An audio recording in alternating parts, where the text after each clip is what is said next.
Imagine standing on a crowded boardwalk on a warm summer evening in 1905. Thousands of electric lights suddenly burst to life. Music fills the air. Roller coasters roar overhead. Crowds laugh, scream, and cheer. The smell of popcorn, saltwater, cigars, and freshly grilled hot dogs drifts through the night. For a moment, you might think you're at Disneyland. But Disneyland wouldn't exist for another 50 years. This is Coney Island, the most exciting place in America. The world's first great amusement destination. A place where millions came searching for wonder, escape, and a glimpse of the future. And today, using AI reconstruction based on historical photographs, maps, architectural plans, and eyewitness accounts, we're traveling back to Coney Island at its absolute peak in 1905. Let's step into the original Disneyland. At the start of the 20th century, New York City was exploding. Millions of immigrants were arriving. Factories ran day and night. The city was crowded, noisy, and exhausting. People needed somewhere to escape. And they found it here. Located on the southern edge of Brooklyn, Coney Island transformed from a quiet beach into the entertainment capital of America. By 1905, millions of visitors arrived every year. Trains brought families from across New York. Workers saved their wages for a day at the beach. Children saw attractions unlike anything they had ever imagined. For many visitors, this wasn't just a vacation. It was their first encounter with a modern world powered by electricity, technology, and spectacle. And nowhere captured that excitement better than the famous amusement parks. This is Luna Park, the crown jewel of Coney Island. Opened in 1903, it immediately became one of the most famous amusement parks on Earth. Its creators wanted visitors to feel as though they had stepped into a dream. And they succeeded.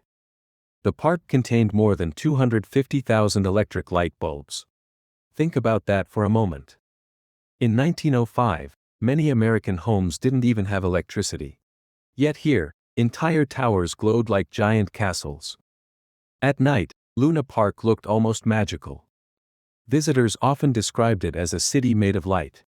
The architecture was intentionally fantastical. Domes, minarets, spires, turrets. Nothing was historically accurate. That wasn't the point. The goal was wonder. As you walk through our reconstruction, crowds move beneath glowing arches while bands perform music nearby. Children stare upward in amazement. For many people, this was the brightest place they had ever seen. And that brightness became a symbol of the future itself. But lights alone weren't enough. People came for excitement. And Coney Island delivered. This is the famous Switchback Railway. One of the ancestors of the modern roller coaster. Visitors climbed to the top and raced down wooden tracks overlooking the beach. It may seem slow by modern standards. But in 1905, it felt terrifying. Then came larger attractions. Steeper drops. Faster turns. More daring designs. Engineers were constantly competing to build something bigger and more thrilling. As our AI reconstruction moves through the park, you can hear wooden structures creaking under the weight of riders.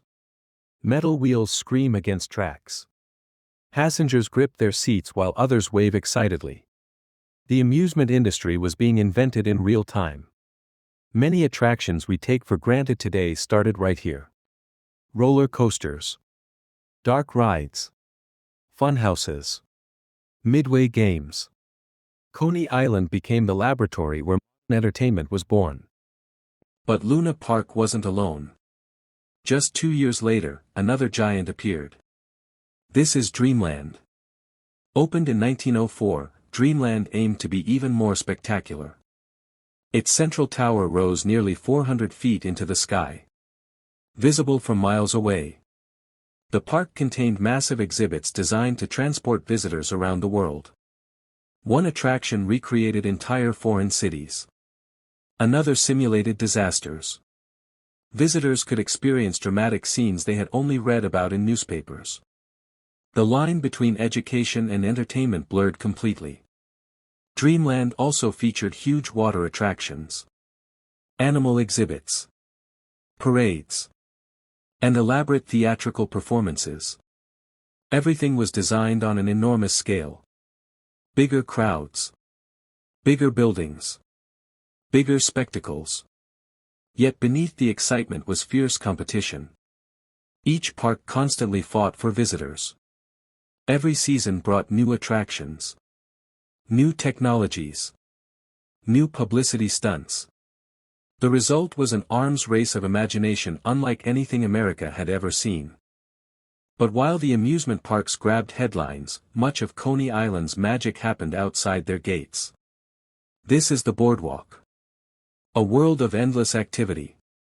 Thousands of people stroll beside the Atlantic Ocean. Vendors shout from food stands. Photographers offer portraits. Street performers attract crowds. Musicians play on nearly every corner. For many immigrants arriving in America, Coney Island became a place where social barriers temporarily disappeared. Rich and poor mixed together. Factory workers relaxed beside businessmen. Families from dozens of countries shared the same beach. This was unusual for the time.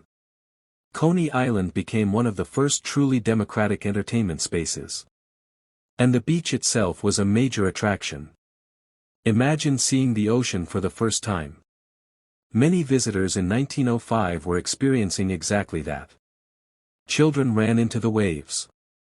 Families spread blankets across the sand. The sounds of laughter mixed with crashing surf.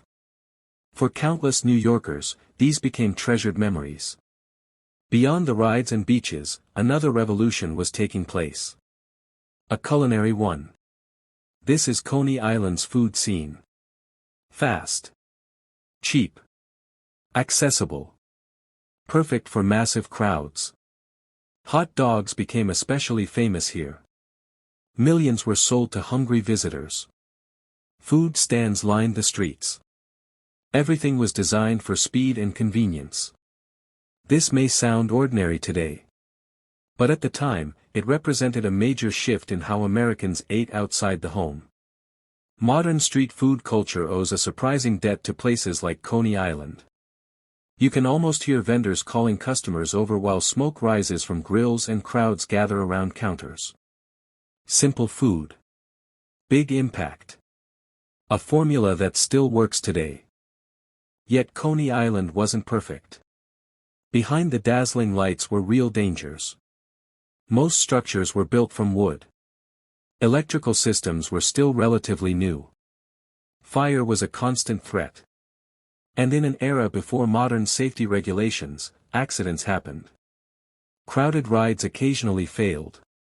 Buildings burned. Workers faced risks every day. The pursuit of bigger spectacles sometimes came at a cost. The greatest tragedy would come later, when massive fires destroyed many of Coney Island's most famous attractions.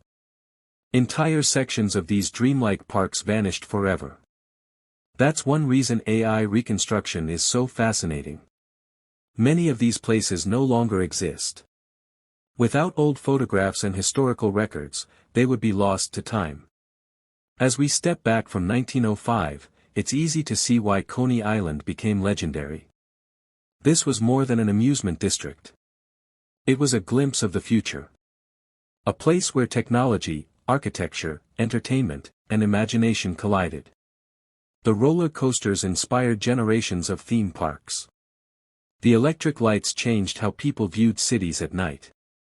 The attractions influenced everything from fairs to modern amusement resorts. And perhaps most importantly, Coney Island proved that ordinary people deserved extraordinary experiences. In many ways, every major theme park that followed owes something to this remarkable place. Disneyland. Universal Studios. Modern amusement parks around the world. Their story begins here. On a beach in Brooklyn. Under thousands of glowing lights. Filled with dreams. Thanks for watching. If you enjoyed this AI reconstruction, let me know in the comments what historical place, lost city, or forgotten wonder you'd like to see reconstructed next. Don't forget to like, subscribe, and join us for more journeys into the past. Because history isn't gone. Sometimes, it just needs to be rebuilt.